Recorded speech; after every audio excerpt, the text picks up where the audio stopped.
Rekan-rekan mahasiswa dimanapun kalian berada, salam jumpa. Kali ini kita akan membahas modul 3 terkait dengan standar dan etika profesional seorang auditor investigatif. Rekan-rekan pasti sudah memahami terkait kebenaran, keadilan, dan kepercayaan publik yang ini menjadi pedoman bagi seorang auditor investigatif. Auditor investigatif harus dipercaya publik. Maka ada 3 hal yang harus dipedomani. Yang pertama adalah standar profesional, yang kedua adalah regulasi, dan yang ketiga adalah etika profesional. Standar kerja merupakan ukuran mutu, regulasi merupakan batasan hukum, dan etika profesional merupakan kompas moral yang harus dijaga agar auditor objektif dan independen. Baik, kita akan membahas bagaimana matrik navigasi standar baik secara nasional maupun secara internasional. Dalam konteks standar nasional, kita punya ya dalam pemeriksaan investigatif itu ada namanya SPKN ya, itu adalah dari Badan Pemeriksa Keuangan Republik Indonesia ya. Kemudian ada standar jasa investigasi itu diterbitkan oleh IAPI, dan juga ada standar internal yang dari BPKP ya. Kemudian secara internasional kita juga mengenal ada ISA 240 termasuk pedoman dari ICFE.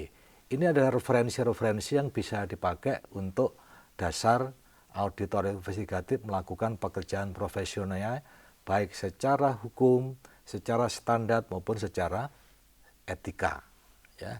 Nah, sekarang kita akan melihat ada kompas integritas dan mitigasi konflik kepentingan. Bagaimana auditor investigatif itu bisa membuat sistem peringatan dini seperti yang sudah sering kita bahas ya, nggak hanya sekedar menginvestigasi, menemukan kecurangan, tetapi bagaimana mencegah agar tidak terjadi di kemudian hari. Maka seorang auditor investigatif bisa meng-create sistem peringatan dini untuk melakukan pencegahan atas terjadinya perbuatan fraud yang itu merugikan banyak pihak ya. Ada ekosistem regulasi yang di sini mesti dipatuhi oleh seorang auditor investigatif.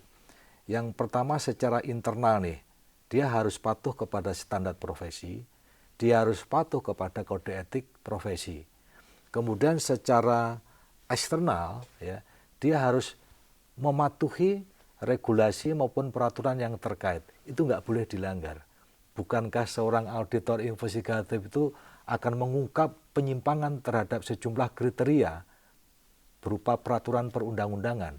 Mana nggak mungkin seorang auditor investigatif akan menyimpang ya atas regulasi dan peraturan terkait yang harus dipedomani ya. Kemudian terakhir kita lihat sintesis akuntabilitas dan kepercayaan publik ya, bahwa auditor harus menjaga kepercayaan publik ya.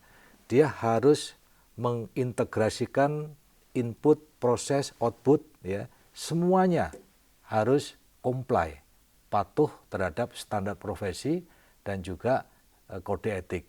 Ini nggak bisa ditawar. Kalau sempat menyimpang ya dari standar yang ada, maka akan ada sejumlah konsekuensi ya, berupa sanksi maupun bisa juga nanti izin prakteknya itu ditutup. Jadi hati-hati, ini harus diperhatikan oleh seorang auditor investigatif. Saya ulang sekali lagi, harus patuh kepada standar profesi, harus patuh kepada aturan dan hukum yang berlaku, harus patuh kepada kode etik profesi. Demikian penjelasan tentang kebenaran dan keadilan kepercayaan publik yang itu harus dipedomani seorang auditor investigatif. Terima kasih dan sampai jumpa.